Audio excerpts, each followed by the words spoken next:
I'ma start it up like that's my best friend, that's my best friend. She's not my girlfriend, she is my best friend. I just fuck her from time to time. She wanted another drink, so I ordered another line. No, no, yeah, yeah.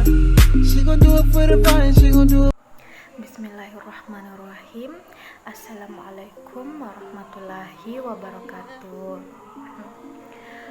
Pada hari ini saya ingin berkongsi sedikit sebanyak yang saya ketahui tentang mikroorganisme. Yang pertama-tama yang kita ketahui yaitu mikroorganisme. Mikroorganisme itu merupakan makhluk hidup di mana kita tidak bisa melihat ia dalam keadaan mata telanjang, karena kita hanya bisa melihat mikroorganisme dengan menggunakan alat berupa mikroskop. Mikroorganisme ini bisa hidup di mana-mana saja yang memungkinkan di tempat tersebut adanya kehidupan, ya. Mikroorganisme ini bisa bersifat transient, di mana ia hidup tidak menetap ataupun berpindah-pindah, ataupun endogenus, di mana mikroorganisme tersebut hidup di satu tempat menetap dalam waktu yang agak lama. Kemudian mikroorganisme dapat kita temukan di air, dapat ditemukan juga pada tanah, dapat ditemukan pada udara, maupun dapat ditemukan juga pada bahan makanan. Yang pertama-tama yang ingin saya bahas yaitu mikroorganisme pada tanah, ya. Tanah ini sangat mengandung banyak mikroorganisme di dalamnya. Terdapat bermacam-macam mikroorganisme, dari mikroorganisme yang apatogen maupun yang patogen. Mikroorganisme yang patogen ini merupakan mikroorganisme yang bisa menyebabkan penyakit, ya, menyebabkan penyakit terhadap makhluk hidup yang lainnya. Sementara yang apatogen yaitu yang tidak berbahaya untuk makhluk hidup yang lainnya. Mikroorganisme patogen dalam tanah yang dapat ditemukan yaitu seperti Clostridium tetani. Kemudian mikroorganisme juga dapat ditemukan pada air berupa air tawar maupun air laut. Tetapi kebanyakan mikroorganisme yang ditemukan pada air itu bersifat apatogen, ya, ataupun yang tidak berbahaya terhadap makhluk hidup yang lainnya. Tetapi ada juga yang patogen akibat dari urin ataupun feses manusia dan binatang yang menyebabkan air tersebut ini bisa tercemar oleh mikroorganisme. Contoh mikroorganisme yang patogen yang ditemukan pada air seperti Shigella, Vibrio cholera, dan dapat juga ditemukan virus hepatitis. Kemudian yang perlu kita ketahui, air tersebut tercemar atau tidak yaitu dengan adanya mikroorganisme ataupun bakteri Escherichia coli, di mana bakteri ini merupakan indikator untuk mengetahui suatu tempat ini air tersebut tercemar atau tidak, karena Escherichia coli ini bisa saja berasal dari feses manusia maupun binatang, dan Escherichia coli ini dapat hidup di air dalam waktu yang cukup lama. Kemudian mikroorganisme pada udara.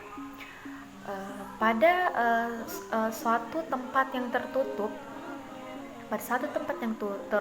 itu akan banyaknya mikroorganisme. Mikroorganisme tersebut bisa berasal dari kulit manusia maupun mulut dan pernafasan. Kebanyakan mikroorganisme juga itu dapat ditemukan dari pernafasan, dari udara yang sering kita sharing bersama dalam satu ruangan. Yang terakhir itu adalah mikroorganisme yang dapat kita temukan pada bahan makanan seperti susu, sapi. Pada sapi yang sakit akan menimbulkan atau memberikan susu yang memungkinkan adanya mikroorganisme yang patogen dalamnya. Sapi yang sakit, semisal sapi ini juga memakan atau sudah meminum air yang tercemar, kemudian akan menghasilkan sesuatu yang tercemar juga pada susunya. Terdapat pada sapi yang tidak sakit itu terdapat sebanyak 100 hingga 1000 mililiter susu yang non apatogen. Adapun yang apatogen, adapun mikroorganisme yang patogen, contohnya sebelumnya sudah saya katakan bahwa adanya mikroorganisme yang patogen dan apatogen ya. Sebenarnya mikroorganisme itu sendiri bisa bersifat apatogen dan patogen tergantung dari tempat dia berada. Ya, ada disebut sebagai flora normal yang apatogen yang tidak berbahaya kepada kita apabila ia berada di tempatnya sendiri ya, flora normal. Kemudian flora normal ini berada pada beberapa tempat pada bagian tubuh kita. Yang pertama pada bagian kulit, kemudian pada bagian mulut dan saluran pernafasan, kemudian pada pencernaan, kemudian pada bagian uretra, kemudian pada vagina, dan juga yang terakhir ada pada bagian konjungtiva. Pada intestinum terdapat bakteri E. coli, di mana fungsi E. coli ini untuk menghambat pertumbuhan Salmonella typhi yang bisa menyebabkan penyakit tifoid ya, yang biasa ada pada bagian khusus bagian intestinum. Kemudian contoh-contohnya yaitu pada kulit itu ada Staphylococcus aureus dan Streptococcus viridis ya. Pada bagian mulut dan saluran pencernaan ada juga Staphylococcus aureus. Sementara pada bagian pencernaan seperti yang saya bilang tadi adanya bakteri E. coli ya.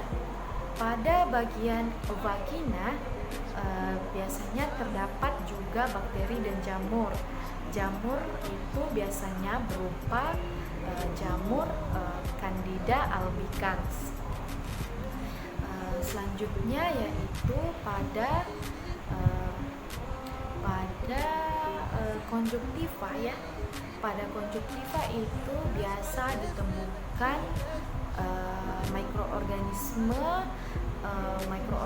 flora normal berupa Morella sp.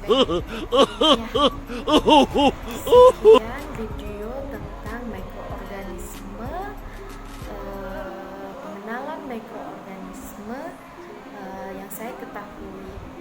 Assalamualaikum warahmatullahi wabarakatuh. Counting times, she wanted another drink, so I ordered another line. No, yeah, yeah.